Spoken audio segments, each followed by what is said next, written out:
Hello friends, हम इस video में employees provident fund and miscellaneous provision act 1952, कर्मचारी भविष्य निधि एवं विविध उपबंध अधिनियम 1952 के सेक्शंस तथा उनके पार्टिकुलर्स के बारे में जानेंगे।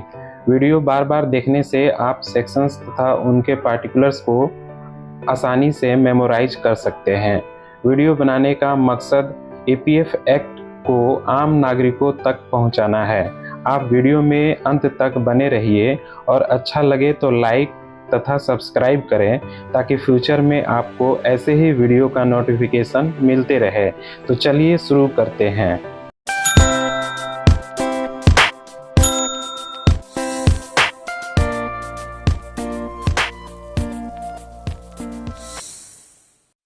Section 1 short title extend and application, नाम, संक्षेप, विस्तार एवं लागू होना है। यहाँ 1 सेक्शन 1 को रिप्रेजेंट करता है।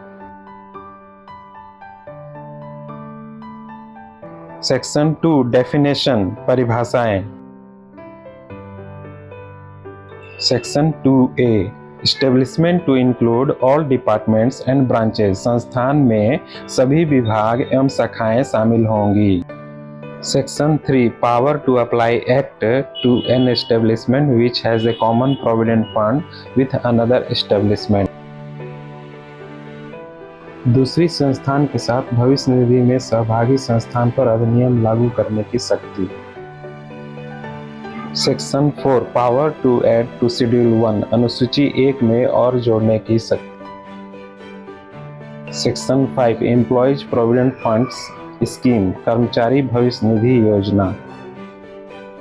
सेक्शन 5A सेंट्रल बोर्ड, केंद्रीय board. Section 5AA executive committee, कार्यकारिणी समिति। सेक्शन 5B स्टेट बोर्ड, राज्य board.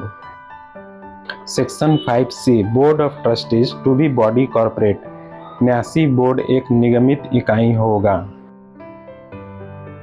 Section 5D appointment of officers, अधिकारियों की नियुक्ति। Section 5DD acts and proceedings of the central board और इट्स एग्जीक्यूटिव कमिटी और the state board not to be invalidated on certain grounds. कुछ अधिकारियों पर केंद्रीय बोर्ड या इसकी कार्यकारिणी समिति या राज्य बोर्ड के कार्य एवं कार्यवाहियां अप्रभावी नहीं होंगी। 5E सेक्शन 5E डेलीगेशन, अधिकार भार का हस्तांतरण। Section 6 contribution and matters which may be provided for in the scheme, अंशदान एवं वे विषय जिनका की योजनाओं में प्रावधान किया जा सकेगा। Section 6A employees pension scheme, कर्मचारी पेंशन योजना। Section 6C employees deposit linked insurance scheme, कर्मचारी जमा सहबद्ध बीमा योजना। 6D section 6D laying of scheme before parliament, योजनाओं को संसद में प्रस्तुत करना।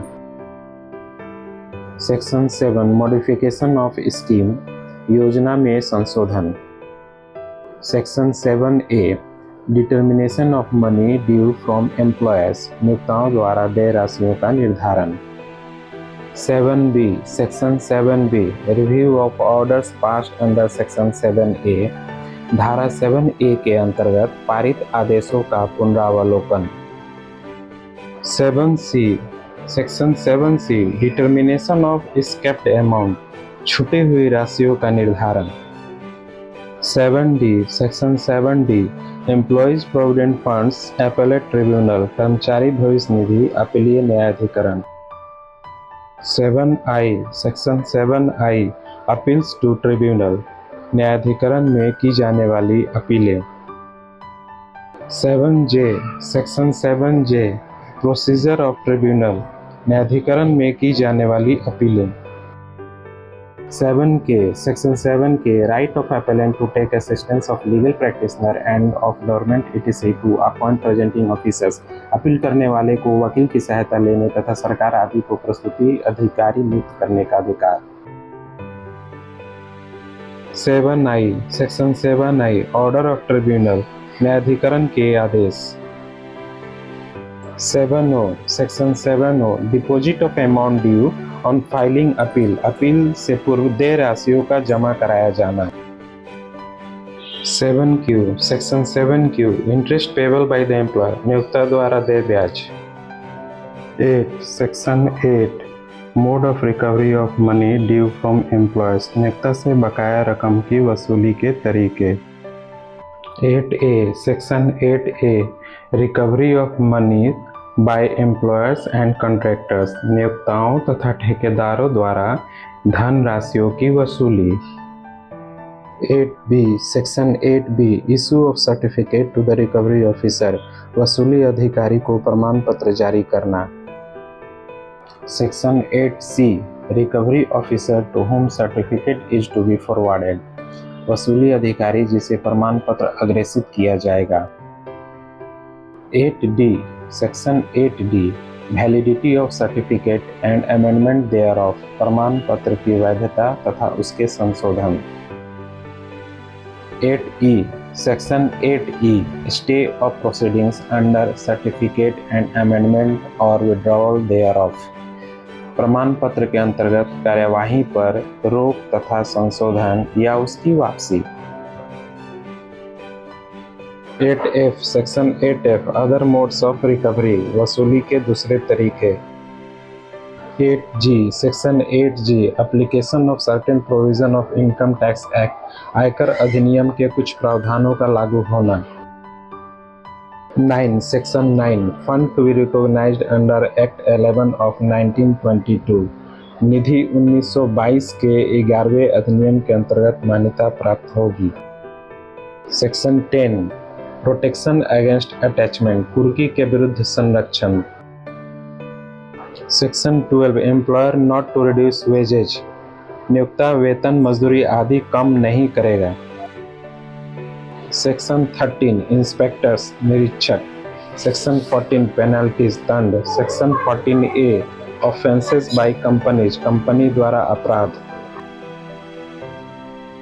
14AA section 14AA enhanced punishment in certain cases after previous conviction, पहले दंडित किए जाने के बाद कुछ मामलों में बढ़ी हुई सजा। 14AB section 14AB certain offences to be cognizable, कुछ अपराध जो कॉग्निजेबल होगा। 14AC section 14AC cognizance and trial of offences, अपराध का संज्ञान एवं दंड प्रक्रिया। 14B section 14B power to recover damages, क्षति की वसूली की शक्ति। 14C section 14C power of court to make orders, court को आदेश देने की शक्ति। 15 section 15 special provisions relating to existing provident funds, मौजूदा भविष्य निधि से संबंधित विशेष प्रावधान।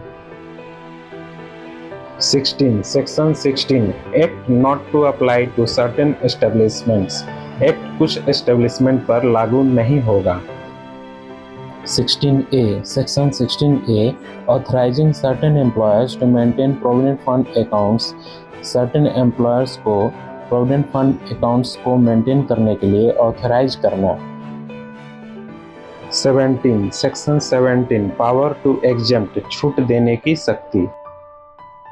17A section 17A transfer of accounts, खातों का स्थानांतरण।